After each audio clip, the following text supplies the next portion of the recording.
thank you for joining me for your 2019 yearly psychic tarot reading.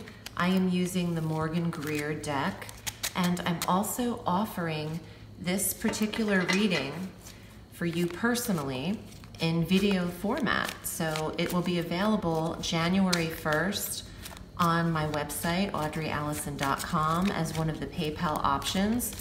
And if you're interested in having your own personal annual assessment, feel free to check that out or contact me via email and we can set that up. Okay, please make sure you watch too, Scorpio, your sun sign, rising, and moon. First card out is the 8 of Swords for Scorpio. To the 10 of Coins, to the 5 of Swords reversed. The Fool, the Empress, and the Hierophant. Look at these major arcana cards. Very important second quarter of the year for you. The Queen of Swords, to the Hangman, to Judgment, to the Knight of Swords, to the Strength card. Wow, this is a big year for Scorpio. I can tell by the plethora of major arcana cards here in this reading. So, January feels like you are coming out of some restrictive energy, and it could feel limiting or tense for you in the beginning of the year. Perhaps you're overwhelmed in which direction to go, or there's opportunity around you and you haven't made a decision yet. And when I think of the swords, I think of the mind and choosing, decisions, deciding, and overthinking, analyzing. You might be a little worried or anxious about making too many swift moves in January. It is eclipse season, and on the 5th of January, we have a new moon partial solar eclipse in Capricorn. We also have one on the 21st. It's a full moon, total lunar eclipse in Leo. So if you want to not make strong decisions in January, just review them internally. Eclipse season kind of puts people in their place. It's about realignment anyway. Look to February, where there is a very secure 10 of Coins, family property, inheritance, high resources, security, family, providing equally for every member of your family. And it could be a purchase of a property or one that you become responsible for. And investments or settlements can be paid off or come through in February. If you're on hold in a legal situation, the swords are legalities and law as well. If you are on hold in February, trust that that last eclipse on the 21st of January in full closure will bring the payout in February. And leading into March, this is retrograde, the 5 of Swords, swords again, mercurial energy, thought, thinking, and Mercury is retrograde, which is why this is upside down. On the 5th of March, until the 28th, Mercury retrogrades at 29 degrees of Pisces in March, back through 16 degrees of Pisces. Revise, review, rewrite, reassess, edit your life in the month of March. April, we have a ton of planets retrograde, and the Fool is present. There's a reset available for you in April. After this month and after getting out of some either legal situations or mental blockages, producing what you need in February, feeling secure, and reviewing what you've been through and how to kind of tweak your life, the Fool's ready to start out on their own. And on the 10th of April, Jupiter will retrograde in Sagittarius. On the 24th of April, Pluto retrogrades in Capricorn. And on the 29th, Saturn retrogrades in Capricorn. So you're ready to, you're looking back a little bit to the past in those retrogrades, but you're ready to move forward. You might be taking a bit of a risk in April on a new property, or this move might be settling in. But look at this, the abundance of what's occurring in May, the Empress.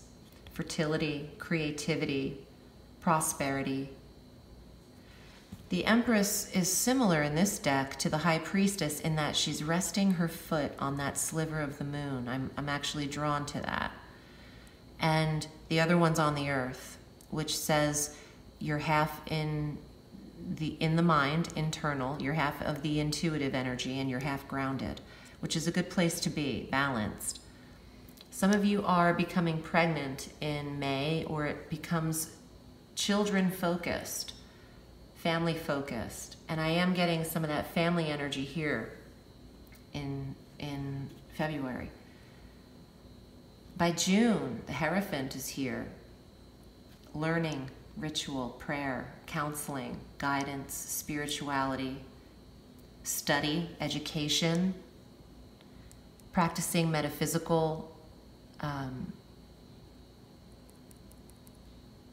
ritual or habits, learning, whether that's from someone, from a class, or from a guru or a yogi. There's someone and something powerful occurring in June for you, and it feels peaceful going from May to June.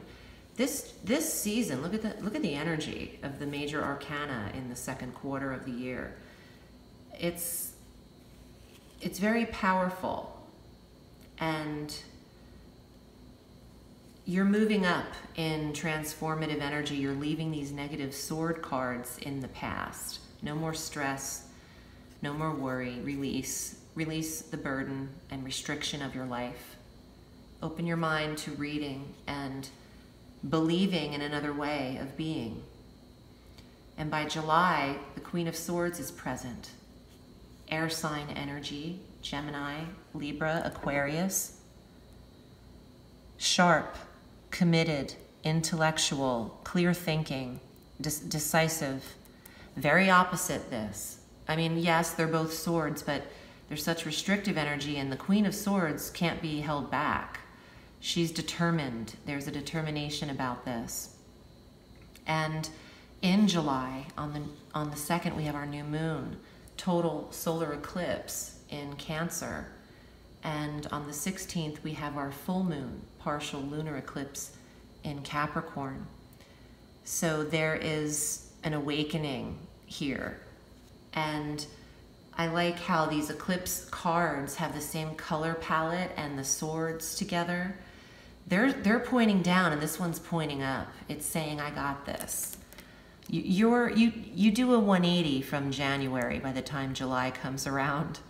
There's also a retrograde in the month of July, Mercury on the 7th at 4 degrees of Leo, back through 23 degrees of Cancer through the 31st of July.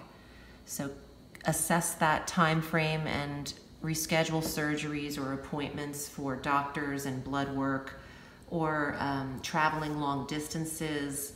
Watch sharp instruments, all of that stuff. Watch your technologies, back up your computers. August rolls around. Here's more major arcana together. And then another one. Wow, 6 out of 12 cards are major arcana cards. So this is a pretty prominent year for you, Scorpio. August, Mercury retrogrades. He's upside down. And I feel like there's a waiting period for you in August. If there were a month for you to vacation, I say August is your month. Retreat, listen to what you're being told spiritually. Download your information. Step out of drama. And even learning again, and quiet meditation or education. Things aren't necessarily over. If you're feeling stuck somewhere, you're really not stuck. The hangman can get off of that. Only one leg is tied up. Come on, you trying to tell me you can't get down off of there? I mean, I could kick that thing right off. I mean, it seems the feeling I'm getting is it's not the end of the world, even though maybe some of you might feel if things aren't moving at the pace they've been moving, it's too stagnant. But Scorpio can take a little rest and reprieve heading into September. Judgment. This could be connecting with family, but being surrounded by energies of people who have passed. Family members who have gone, being led by spirit guides. It's very spiritual. Going to prayer or church or ritual, whatever it is you're committed to. Judgment saying, we hear what you're asking for and we're trying to give information. These are two spiritual connected cards, spiritually connected. You might retreat from fire, drama, that heat in the tarot, dramatics and negativity. You're more interested in repairing yourself.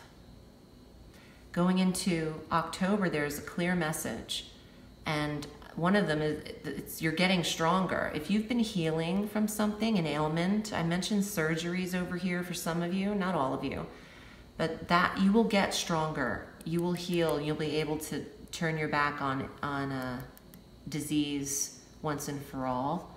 I'm also getting blood work and blood transfusions for some of you that are going through some hardcore issues. This can get repaired. Messages come in strongly in October. Mercury is retrograding on Samhain, on Halloween, the 31st, at 27 degrees of Scorpio in your sign, through 11 degrees of Scorpio. And that's through November 20th. So there's communication afforded to you. Even internally, when Mercury retrogrades, we are able to receive data internally through dreams, through clear conscious thinking. We are all of source. You just have to tune in, tap in. So you're getting stronger in November. Even though Mercury's retrograde in your sign, there's a sense of healing going on here. And a determination in this combination. Determination to succeed. And once and for all, put worry to rest, emotional, old, intimate situations to rest. We also have a new moon solar eclipse in Capricorn in December on the 26th. This could, you're eclipsing, oh look at that, you're eclipsing something out of your life. And some of you are walking away from drinking is a message I'm getting. And some of you have a sponsor that you're working with. And you are able to leave that demon behind. I would like to pull one astrological card for the year to tune into Scorpio. Ooh, and it's the sign of Leo. Interesting. Leo is similar to you in that it's another fixed sign of the zodiac. And look at this. Leo is the strength card. Do you see how that lion is present? You're getting stronger this year, Scorpio. And you're fixed, Eight of Swords. You're a fixed sign, but look at that. You start in this red color here, tied up, and now look at this red color just floating away. Ooh, I'm getting it. I'm getting chills, and I love this.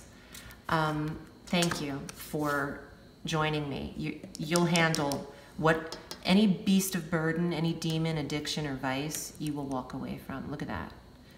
He's also wearing red. Turn to that helper, that healer, someone that you can trust. I appreciate you. I'm wishing you a beautiful 2019. Should you require private counsel, I'm at audreyalison.com. Remember, Scorpio, the sky is limitless, so reach for the stars.